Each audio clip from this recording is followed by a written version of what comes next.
கர்த்தருடைய பரிசுத்த நாமம் மகிமைப்படுவதாக. நம்ம வாழ்க்கையில நடக்கக்கூடிய எந்த விஷயமா இருக்கட்டும், அது எதுவும் தற்செயலா என்ன பண்றது இல்ல, நடக்கிறது இல்ல. நான் சொல்றது புரியுதுங்களா? நம்மளுடைய வாழ்க்கையில அது எது நடந்தாலுமே சரி, நல்லதா இருந்தாலும் சரி, அது கெட்டதா இருந்தாலும் சரி, அது எதுவா இருந்தாலுமே தற்செயலா நடக்கிறது இல்ல. அப்போ இன்னைக்கு எனக்கும் உங்களுக்கும் இந்த சபைக்கு வருவதற்கான ஒரு காரணம் இருக்கு. நான் சொல்றது புரியுதுங்களா? இன்னைக்கு நான் வந்து நிக்கிறேன் அப்படின்னா, நீங்க எல்லாரும் வந்திருக்கீங்க அப்படின்னா, ஒரு சிலரும் புதுசா வந்திருக்கீங்க. எனக்கு ரொம்ப சந்தோஷமா இருக்கு. நான் ஃபர்ஸ்ட் டைம் எங்க அப்பாவை இழந்த சமயத்துல முறை சர்ச்சுக்கு போன அந்த நாள் எனக்கு ஞாபகம் வருது உங்களை எல்லாம் பார்க்கும்போது. என்ன நேசிக்கிறது யாருமே இல்லையா? எனக்கு ஒரு சமாதானத்தை கொடுக்கறது யாரும் இல்லையா? என் பக்கத்துல வந்து தோள் பட்டையில கை போட்டு, கார்த்திக் நீ எப்படி இருக்கன்னு சொல்லி கேட்கறதுக்கு யாரும் இல்லையான்னு அந்த நாட்கள் எனக்கு ஞாபகம் இருக்கு. சரிங்களா? அப்போ என்னோட வாழ்க்கையில நான் சபைக்கு போவதுக்கு காரணமா எது அமைஞ்சது? நீங்க எல்லாரும் இன்னைக்கு சபைக்கு வருவதற்கு காரணம் எதுவா அமைஞ்சிருக்கு. சரிங்களா? அததான் இன்னைக்கு நம்ம தியானிக்க போறோம். இன்னைக்கு இந்த செய்தியினுடைய தலைப்பு வந்து பாத்தீங்கன்னா, நானும் என் சபையும். என்னதுங்க? நானும் என் சபையும். I and my search. ஏன் இந்த சர்ச்சுக்கு நான் வந்திருக்கிறேன், இந்த வருவதற்கான நோக்கம் என்ன அப்படின்றத நம்ம இன்னைக்கு கற்றுக்கொள்ள போறோம். தயாரா இருக்கிறீங்களா? சரி, முதலாவது ஒரு வசனத்தை நம்ம வாசிக்கலாம். 1 கொரிந்தியர் அதனுடைய 12ஆம் அதிகாரம் 27வது வசனம். 1 Corinthians chapter 12 verse 27.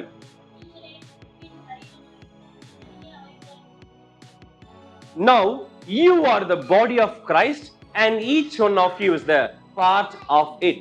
அப்படின்னு என்ன அர்த்தம்னா, நம்ம எல்லாரும் இயேசு கிறிஸ்துவினுடைய சரீரத்துல என்னவா இருக்கிறோமா? அவயங்களா இருக்கிறோம். சரிங்களா? இத உங்களுக்கு புரிய வைக்கிறதுக்கு முன்னாடி, சர்ச் அப்படின்னா என்ன நம்ம கற்றுப்போம். சரிங்களா? சபை. தமிழ்ல இந்த சர்ச்சுக்கு இன்னொரு வார்த்தை என்னதுங்க? சபை. இந்த சபை அப்படின்னா என்னன்னு சொல்லி நம்ம கற்றுப்போம். சபை அப்படின்னா நீங்க பார்க்கக்கூடிய இந்த கட்டிடம் இல்லைங்க. நான் சொல்றது புரியுதுங்களா? ஒரு சிலுவை இல்லைங்க. சரிங்களா? ஒரு கட்டிடமோ ஒரு சிலுவையோ சபை இல்ல. அப்பனா சபைனா என்ன? ஒரு இடமா? இல்ல. சபைனா யார் தெரியுங்களா? நாம எல்லாரும். சரிங்களா? யாரெல்லாம் இந்த இயேசு கிறிஸ்துவினுடைய ரத்தத்தினால கழுவி சுத்திகரிக்கப்பட்டிருக்காங்களோ அவங்க எல்லாரும் யார்தான்? சபை. இந்த சபையினுடைய தலையாதான் யார் இருக்கிறாரா?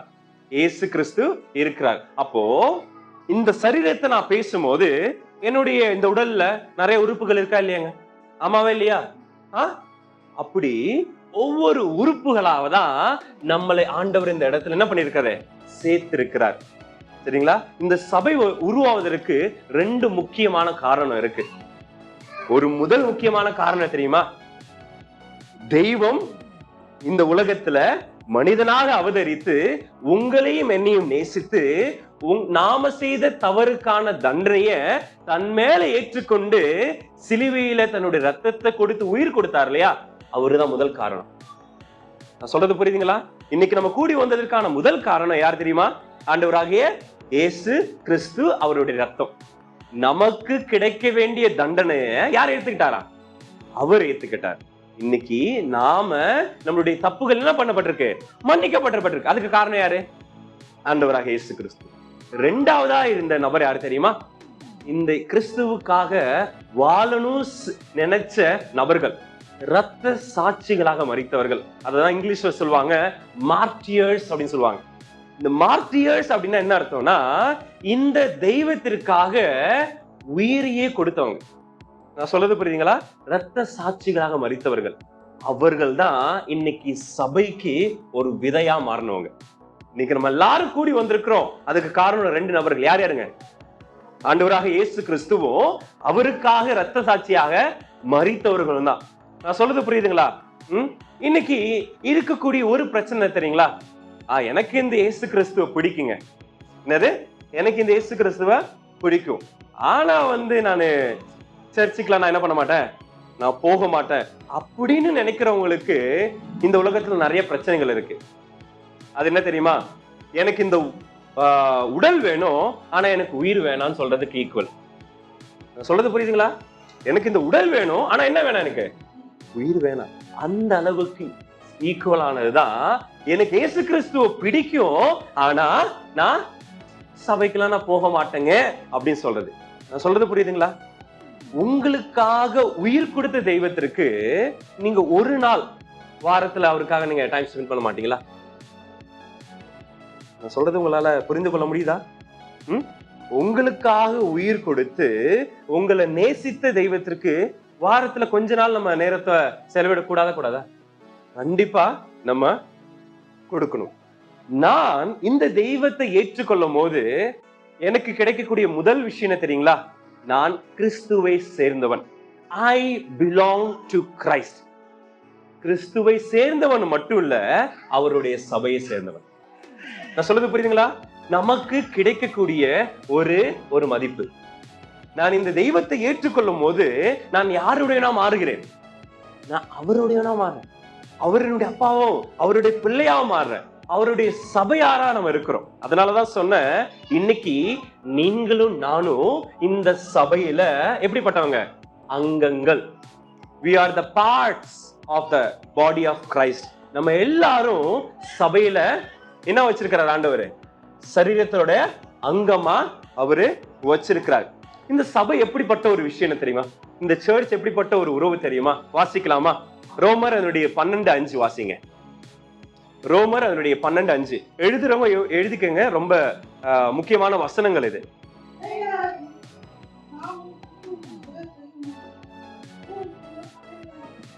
மறுபடியும் வாசிங்க, அது சரியா கேட்கல.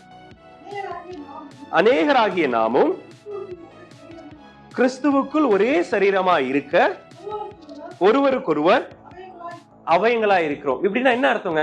நாம ஒருவருக்கொருவர் அவயங்களா இருக்கிறோமா அப்படின்னா என்ன அர்த்தம்? இது என்ன தெரியுமா நம்மளுக்கு வெளிப்படுத்துது? நம்ம எல்லாரும் ஒரே குடும்பம். சபை அதுதாங்க. எனக்கு அப்பாவுடைய அன்பு இல்லைன்னு சொல்லி நான் ஏங்கி தவிச்ச நாட்கள்ல இந்த தகப்பனுடைய அன்பு கிடைச்ச இடம் சபைதான். நான் சொல்றது புரியுங்களா? சபைய தெய்வம் ஒரு குடும்பமாக என்ன பண்ணிருக்கிறாரு? அவரு வச்சிருக்கிறாரு. அதனாலதான் கலாத்தியர் எழுதிக்கோங்க, வாசிக்க வேணாம். கலாத்தியர் 3:16 நம்ம வாசிக்கிறோம். இனிமே யூதனும் இல்ல, கிரேக்கனும் இல்ல, படித்தவனும் இல்ல, படிக்காதவனும் இல்ல, நம்ம எல்லாரும் கிறிஸ்துவுக்குள்ள எப்படிப்பட்டவங்களா? ஒரே சரீரமா இருக்கிறோம் சொல்லப்பட்டிருக்கு. நான் சொல்றது புரியுதுங்களா? நாம அவரை ஏற்றுக்கொள்வதனால நாம் எல்லாரும் இனிமே யாருதான்? ஒண்ணுதான், ஒரே குடும்பம். அதனாலதான் no believer is called to walk alone அப்படின்னு சொல்லுவாங்க. அப்படின்னு என்னன்னா, இங்க யாரும் தனியாள் இல்ல. இந்த இயேசு கிறிஸ்துவை ஏற்றுக்கொள்வதற்கு முன்னாடி ஒருவேளை நம்மளுடைய குடும்பம் நம்மளை நிராகரிச்சிருக்கலாம், சரிங்களா? ஒருவேளை இந்த சமுதாயம் நீ வேணான்னு சொல்லியிருக்கலாம், நீ இனிமே ஒரு தண்ணி தெளிக்கப்பட்ட ஒரு நபர்னு சொல்லியிருக்கலாம். ஆனா இந்த தெய்வத்தை நாம் ஏற்றுக்கொள்ளும் போது நமக்கு ஒரு குடும்பத்தை ஆண்டவர் கொடுக்கிறார். இனி நாம விசுவாசிகளாகி நீனு நானும் நாம தனியா நம்மளுடைய வாழ்க்கைய பயணிக்க வேண்டிய அவசியம் இல்ல. நாம் ஒன்று சேர்ந்து, சரிங்களா? நமக்கு கிடைத்த முதல் ஒரு பாக்கியம் பாத்தீங்களா? நாம் அவரை சேர்ந்தவர்கள், சரிங்களா? இரண்டாவது பாக்கியம் என்ன தெரியுங்களா? நாம் அவரை சேர்ந்தவர்கள், நாம அவருக்காக வாழ வேண்டும், சரிங்களா? ஆண்டவர் நம்ம இந்த சபையில ஏன் இந்த சபையில வச்சிருக்கிறார்? இன்னைக்கு நிறைய இடங்கள்ல, நிறைய சபைகள்ல இந்த சபை எனக்காக என்ன செஞ்சது இப்படி கேட்கக்கூடிய நபர்கள் அதிகம். எனக்கு தெரிஞ்ச நபர்கள் அதிகம்.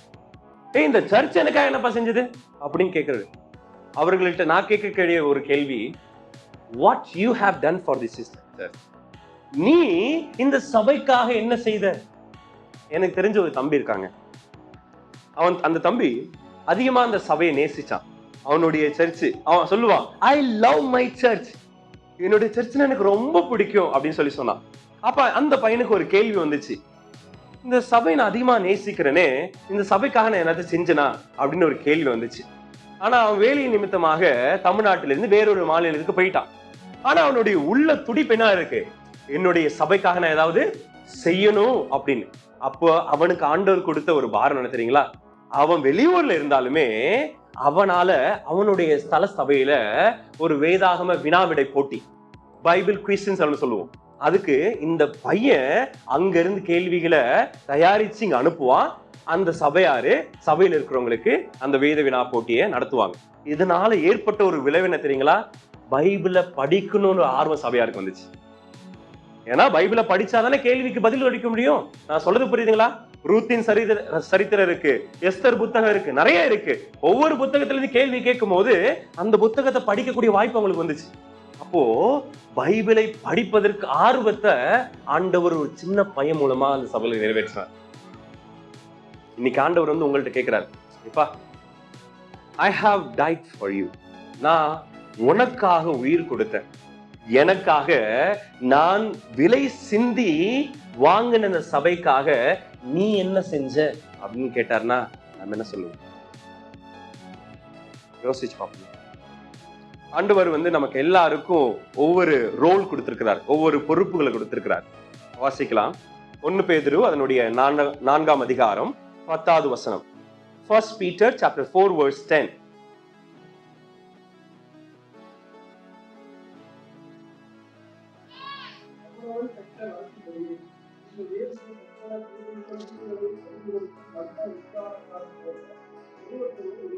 ஆண்டவர் நம்ம கிட்ட எதிர்பார்க்கக்கூடிய ஒரு 2வது விஷயம் இதுதாங்க.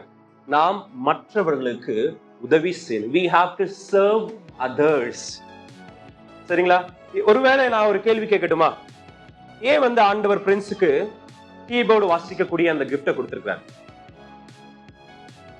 ஏன் ஆண்டவர் உங்கள ஒரு சிலருக்கு பாடக்கூடிய திறமை கொடுத்திருக்கிறார்? ஏன் ஆண்டவர் உங்களுக்கு வசனத்தை உடனடியாக எடுத்து வாசிக்கக்கூடிய திறமை ஆண்டவர் ஏன் கொடுத்திருக்கிறார்? ஏன் ஆண்டவர் மற்றவர்களை பார்க்கும்போது அவர்களை நேசிக்கணும்ன்ற உணர்வை ஏன் கொடுத்திருக்கிறார் தெரியுமா? நீங்க அதை புரிந்து கொண்டு அவருக்காக அதை பயன்படுத்தணும் சொல்லு. தேஜா, பிளஸ்ஸி, சகோதரி சுபா, இவங்க 3 வாரம் போய் வேதத்தை கற்றுக்கொண்டு வந்திருக்கிறாங்க. ஏன் காரணம்? இவைகள் நீங்க கற்றுக்கொண்டதை மற்றவர்களுக்கு கற்றுக் கொடுக்கணும் சொல்லிதான். நான் சொல்றது புரியுதுங்களா? ஒரு பொருளை வாங்கி அப்படியே பத்திரமா வச்சிருந்தா அது யாருக்கும் பிரயோஜனம் இல்லை. அதை பயன்படுத்த வேணும். அதை நாம் எப்போது பயன்படுத்துகிறோமோ அப்பதான் மற்றவங்களுக்கு அது பிரயோஜனமா இருக்கும். சரிங்களா? அப்போ இன்னைக்கு ஆண்டவர் எனக்கு திறமைகளையும் தாளந்தையும் வரங்களையும் கொடுத்ததுக்கான ஒரு முக்கியமான காரணம் என்ன? அதை நான் பயன்படுத்தணும் சொல்லி. இன்னைக்கு நாம அதை செய்யறது இல்லை. இதுக்குப்பா நம்ம போவோம், நம்ம மட்டும் போவோம், சபைக்கு போவோம், உட்காருவோம், ஒரு சில விஷயத்தை கத்துப்போம், நம்ம வந்துருவோம், நம்ம எதுக்கு மத்தவங்களுக்கு? இன்னைக்கு நிறைய பேரு அவங்களுக்கு விருப்பம் இருந்துமே அவர்கள் செய்யறதுக்கு முன்படுவதில்லை. ஒரு உதாரணம் சொல்லட்டுமே. இப்போ நீங்க சபைக்கு ஒரு கையா இருக்குன்னு வச்சுக்கோங்களேன். இல்ல நான் வந்து இருதயமா இல்ல, அதனால நான் வந்து செயல்பட மாட்டேன் அப்படின்னு உங்களால சொல்ல முடியுமா? இந்த உடல் உறுப்புகள் செயல்படணும் அப்படின்னா ஒவ்வொன்றுத்துக்கும் அதனுடைய உதவிகள் கட்டாயம் தேவை. நான் கொஞ்ச நாள் அமைதியா இருக்கேன்னு சொல்லி இந்த இதயம் சொல்லிடுச்சுன்னு என்ன அவங்க? எப்ப நீங்க உங்க விஷயத்த நீங்க பாத்துக்கோங்க, நான் வந்து கொஞ்ச நாள் அமைதியா இருக்கிறேன்னு சொல்லி இந்த இதயம் சொன்ன சொல்லுமா? பிளஸ் தேஜா சொல்லுமா? உயிர் நின்று போயிடும். நான் சொல்றது புரியுதுங்களா? இன்னைக்கு நாம செயல்படாததுனால நமக்கு சபைக்கு ஒரு மிகப்பெரிய பாதிப்பு இருக்கு. நம்மள நல்லா தெரிஞ்சுக்கோங்க. என்னால என்னங்க பாதிப்பு வந்துட போகுது? ஒரு கண்ணு சொல்லுது, ஒரு கண்ணு தானே அப்படின்னு சொல்லுது. ஆனா ஒரு கண்ணை இழந்தவங்கள்ட்ட போய் கேட்டு பாருங்க, வலியும் வேதனையும் சொல்லிட்டு. என்னால என்ன ஆயிட போகுது அப்படின்னு நாம இன்னைக்கு ரொம்ப அலட்சியமா இருக்கிறோம். சபை இயேசு கிறிஸ்துனுடைய ரத்தத்தினால சம்பாதிக்கப்பட்டது. நமக்கு எல்லாருக்கும் ஆண்டவர் என்ன கொடுத்திருக்காரு? ஒரு சில பொறுப்புகளை கொடுத்திருக்கிறார். அந்த பொறுப்புகளை செய்ய வேண்டிய கடமை நமக்கு இருக்கு. சரிங்களா? அதனாலதான் மார்க் எழுதுறவங்க எழுதிக்கோங்க. மார்க் 10ஆம் அதிகாரம் 45வது வசனம். Gospel of Mark chapter 10 verse 45. அங்க இயேசு கிறிஸ்து என்ன தெரியுமா சொல்றாரு? நான் ஊழியம் கொள்ளும்படி வராமல் ஊழியம் செய்யும்படி வந்தேன்னு சொல்றேன். இப்ப எனக்கு எல்லாமே இருக்கு, ஆனால் மற்றவர்களை நான் நேசிக்கவும் அவர்களுக்கு உதவி செய்யவும் அவர்களுக்கு ஒரு ஊழியனாக தான் நான் இந்த உலகத்துக்கு வந்தேன்னு சொல்றேன். இயேசு கிறிஸ்து தன்னுடைய பொறுப்பை இந்த உலகத்துல சரியா செஞ்சாரா இல்லையா? சரியா செஞ்சாரா இல்லையா? நிச்சயமா செஞ்சார். அப்போ நாம் நமது பொறுப்பை செய்கிறோமா? நான் சொல்றது புரியுதுங்களா? நமக்கு ஆண்டவர் கொடுத்த பொறுப்புகளை நாம் இந்த சபைக்காக செய்யறோமா? யோசிச்சு பார்ப்போமே. நாம் எப்பொழுது இதை புரிந்து கொண்டு நமக்கு கொடுத்த பொறுப்புகளை நாம் சரியா செய்யறோமோ, சபை என்ன ஆகப்படுது தெரியுமா? சபை it is going to strengthen. சபை அது கட்டப்படுகிறது. அதை யாராலும் என்ன பண்ண முடியாது, பிரிக்க முடியாது. எப்ப மட்டும்தான் அது நடக்கும்? நாம் நமது பொறுப்பை சரியாக செய்யும் போது. யாருக்காக? என்னைக்காச்சும் சபைக்குள்ள ஒரு விஷயத்தை நீங்க செய்யும் போது இதனை யாருக்காக செய்யறன்னு யோசிச்சு பார்த்திருக்கீங்களா? வர்கீஸ் அங்கிள் திட்டுவாருன்னு சொல்லிட்டு சுபத்ரா நீ செய்யறியாப்பா? சித்தப்பா திட்டுவார். சித்தப்பா தானே? பெரியப்பா இதை நான் செய்யலன்னா பெரியப்பா திட்டுவாருன்னு சொல்லி நீ செய்யறியா? சபைக்கு நம்ம எதுக்காக வரும்? யாருக்காக அதை செய்யறோம்? யோசிச்சு பார்த்திருக்கிறோமா? எனக்கு தெரிஞ்ச ஒரு அக்கா இருக்கிறாங்க. அவங்க தூய்மை பணியாளர். தூய்மை பணியாளர்னா கேள்விப்பட்டிருக்கீங்களா? சுத்தம் பண்றவங்க, சரிங்களா? அவங்க ஒவ்வொரு நாளும் சுத்தம் செஞ்சுட்டு அவங்க ஒரு ஸ்டேட்மெண்ட் சொல்லுவாங்க. ஆண்டவரே, இந்த வேலையெல்லாம் உங்களுக்காக செய்வதற்கு எனக்கு உதவி செஞ்சீங்க, உங்களுக்கு நன்றின்னு சொல்லுவாங்க. சுத்தம் செய்யறத கூட அவங்க யாருக்காக செய்யறதா நினைச்சு செய்யறாங்க? ஆண்டவருக்காக. இன்னைக்கு அந்த ஒரு மனப்பான்மை நமக்கு இல்லைங்க. நாம் எதை செய்தாலும் அதை கர்த்தருக்காக செய்யணும், சபைக்காக செய்யணும், சபையுடைய வளர்ச்சிக்காக செய்யணும் அப்படின்ற ஒரு உணர்வு நமக்கு இன்னைக்கு இல்ல. நான் என்ற உணர்வு என்னிடத்துல இருந்து எப்ப போகுதோ அது வரைக்கும் என்னை நானே என்ன பண்ண முடியாது. என்னால டினை மைசெல்ஃப், டினாயிங் என்னங்க தமிழ்ல? டினாயிங், அதாவது தன்னைத்தானே இல்ல, இயேசு கிறிஸ்து பின்பற்றதுக்கான ஒரு இது இருக்கு இல்லையா? டினாயிங் யுவர்செல்ஃப், தன்னைத்தானே வெறுத்து. இந்த நானு, என்னுடைய குடும்பம், என்னுடைய படிப்பு அப்படின்ற ஒரு உணர்வு என்னை விட்டு சாகாத வரைக்கும் நான் கிறிஸ்துவ என் வாழ்க்கையில் என்ன பண்ண முடியாது, பிரதிபலிக்க முடியாது. நான் சொல்றது புரியுதுங்களா? கேக்குதுங்களா? சரி, இன்னைக்கு நம்முடைய அந்த கண்ணோட்டம் மாறட்டுமே. நான் யாருக்காக வாழ்றேன், எதுக்காக வாழ்றேன்னு சொல்லிட்டு நம்ம யோசிச்சு பார்ப்போமே. ஆண்டவர் நமக்கு கொடுத்திருக்கிற இந்த ஒரு வாழ்க்கையை யாருக்காக நம்ம பயன்படுத்துவோம்? அவருக்காக நம்ம பயன்படுத்துவோம். சபையில இருக்க வேண்டிய ஒரு மூன்றாவது ஒரு விஷயம் என்ன தெரியுங்களா? ஐக்கியமும் ஒருமனப்பாடும். சரிங்களா? we are called to fellowship and unity. இந்த ஐக்கியம் பாத்தீங்கன்னா உறவுகளை என்ன பண்ணும்? அது வளர்க்கும். fellowship build relationship அப்படின்னு சொல்லுவாங்க. எழுதுறவங்க எழுதிக்கோங்க. அப்போஸ்தலனுடைய 2ஆம் அதிகாரம் 42வது வசனத்துல ஆதிகால கிறிஸ்தவர்களை குறித்து ஒரு வாக்கியம் இருக்கு. எடுத்தவங்க கூட வாசிக்கலாம். அப்போஸ்தலனுடைய 2ஆம் அதிகாரம் 42வது வசனம்.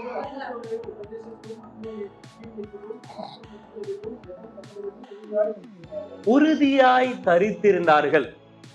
நான் சொல்றது புரியுதுங்களா? அவர்கள் இந்த விஷயத்துல என்ன பண்ணாங்களா? உறுதியா தரித்திருந்தாங்களா. அதனாலதான் அவங்களுக்குள்ள அந்த இந்த ஐக்கியம் வளர்ந்துச்சு. சரிங்களா? இன்னைக்கு சபையில விசுவாசிகள் மத்தியில ஐக்கியமும் ஒருமனப்பாடும் இல்லாததுக்கான 2 முக்கியமான காரணங்கள் என்ன தெரியுங்களா? Miss understanding and bitterness.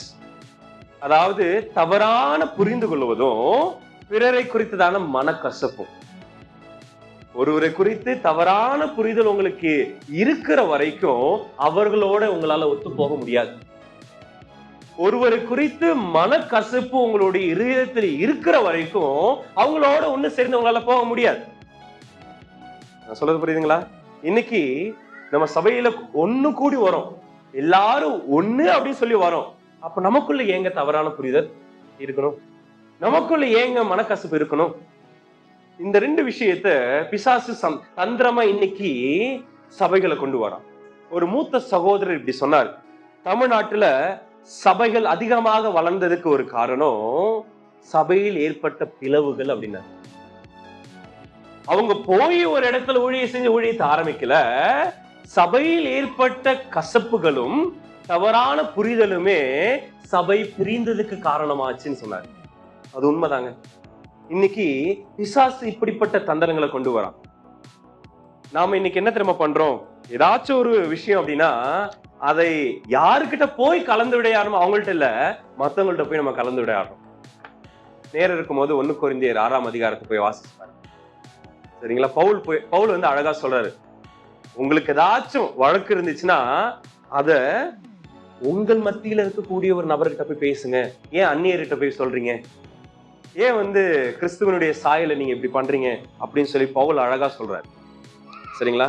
இன்னைக்கு நாம ஏதாவது ஒரு சகோதரர் குறிச்சு, ஒரு சகோதரியை குறிச்சு ஒரு தவறான ஒரு புரிதல் இருந்துச்சுன்னா உடனடியே நம்ம செய்ய வேண்டிய என்ன தெரியுமா? அவங்க கிட்ட போய் அதை குறிச்சு பேசி அப்பவே அதை என்ன பண்ணிடணும்? சால்வ் பண்ணிடணும். சரிங்களா? ஒருவரை குறித்து ஒரு மனக்கசப்பு இருந்துச்சுன்னா அதை நம்ம என்ன பண்ணணும்? அதுக்கு ஒரு அழகான ஒரு வசனம் இருக்குங்க.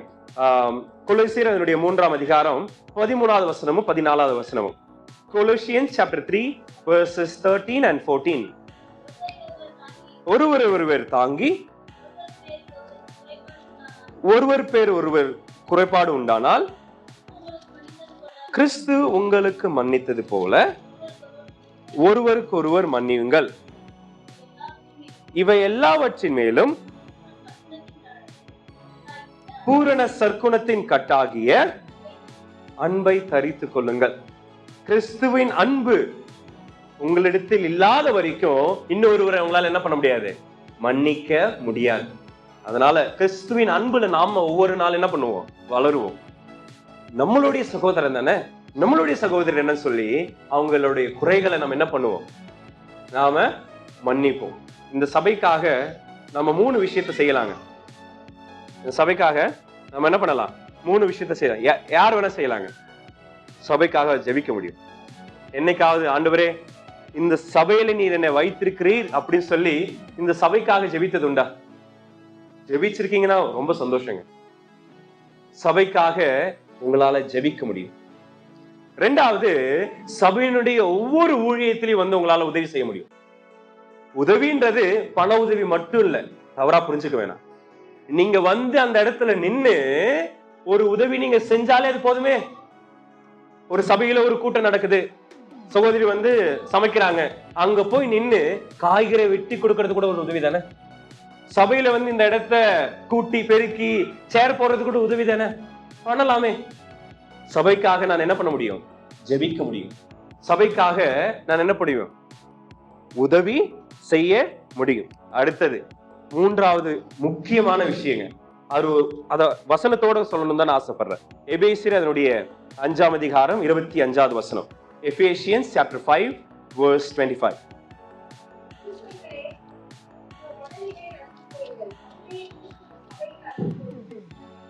இங்க பாருங்க, கிறிஸ்து சபையில் அன்பு கூர்ந்தார் அப்படின்னு சொல்லப்பட்டிருக்கு.